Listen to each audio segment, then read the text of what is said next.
Opo mga kababayan, ganito na po ang itsura ng aming bakuran ngayon. Tignan nyo po, puro tubig na. Hindi na po ito katulad nung dati. Araw po ay napakaganda ng bakuran na ito. Padami siyang puno. Marami po siyang kawayan, kaimito, mabulo, duhat, bayabas, mangga. Pero dahil po sa high tide at tubig alat, yan po ang nangyari. Pero ganoon po talaga eh. Yung pong kabila na yun dati pong poultry ng manok. Tumigil na rin gawa ng palaging may tubig at marami ng ahas diyan. Yan po ang pader. Sa kabila po, iba na po may-ari niyan.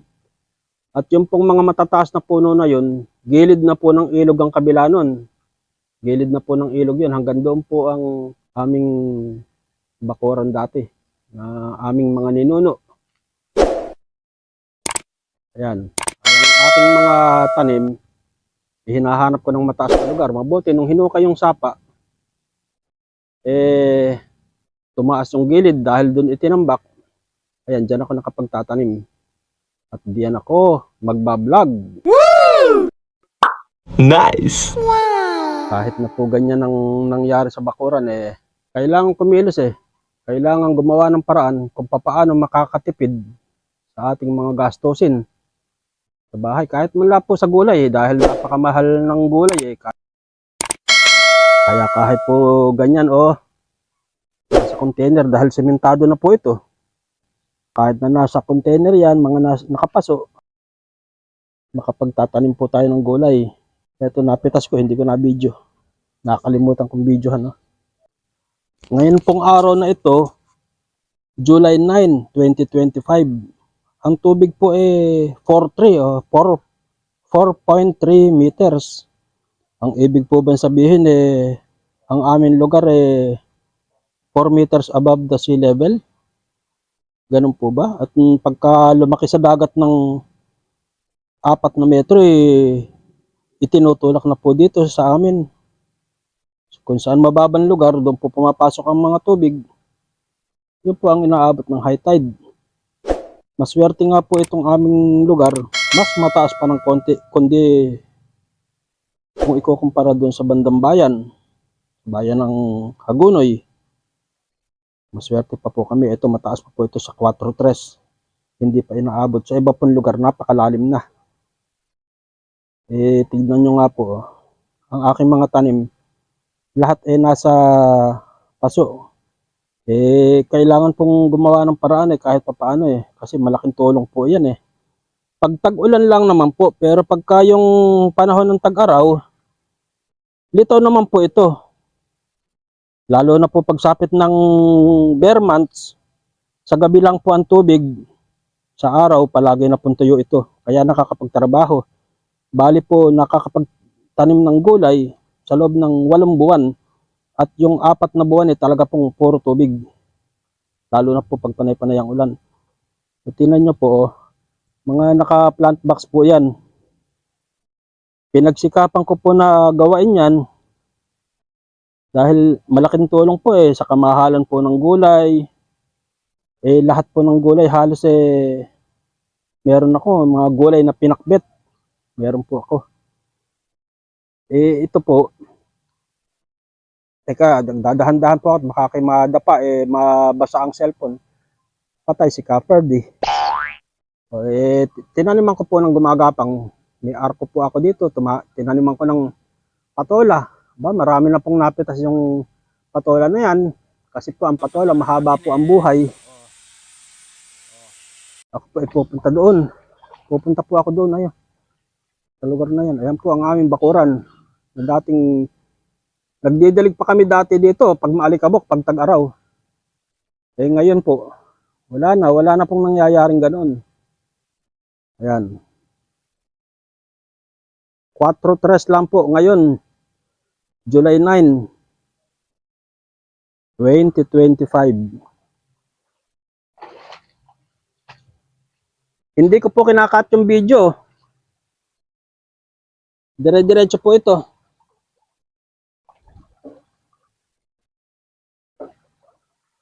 Dadahan-dahan lang po ako.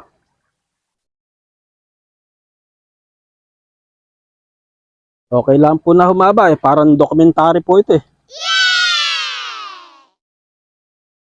Hindi ko nga po pinuputol. Ayan po. Dito po, sa susunod na tag-araw, ang gagawin ko po ito, tatambakan ko. Para po magtatanim ako ng direkta sa lupa. Direkta sa lupa yung iba, at yung iba nasa container, doon sa mas mababang pwesto, doon ko ilalagay yung mga container na yan. Ito po, mataas po ito eh. Sa 4.3 po, kahit na po sa 5.2 na high tide, hindi po inaabot ito. Kaya naano ko po na ito ang pagandahin sa tag-araw. At ito ang gawin kong sitawan, mahaba pong sitawan, marami na pong pakinabang ang magaganap. Tignan nyo nga po, dati po nung araw yan po talagang hindi nilulubog. Nagumpisa po na lubugin ito. Nagumpisa na po talaga magkaroon siya ng tubig 2020. Ayan po, hindi na po siya nawawala ng tubig mula nung 2020. Kasi yan po ang taniman ko ng sitaw. Taniman ko ng talong.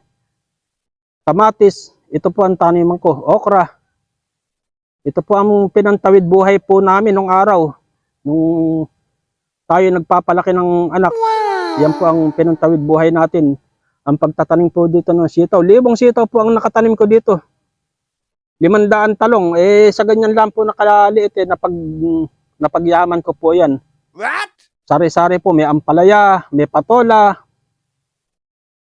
Yung ipil-ipil po, pinapagapangan ko ng ampalaya. Pinapagapangan ko ng patola. At saka po nung ang aming bahay ay kubo pa na kawayan, lagi po kaming may alipunga. Dahil sa high tide, lagi po kaming inaalipunga.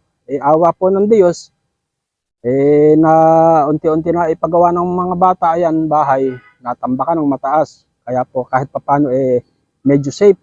Wow! Dito po mga kabayan, kaya po mapapansin nyo, wala po kaming alagang bibi kasi po kinakain po ng bayawak at saka po sawa. What? Ito pong lugar po na yan, marami na pong nahuhuli na sawa diyan. Nangangain po ng manok. Oh no! Ito naman po yung sapa. Tignan nyo nga po.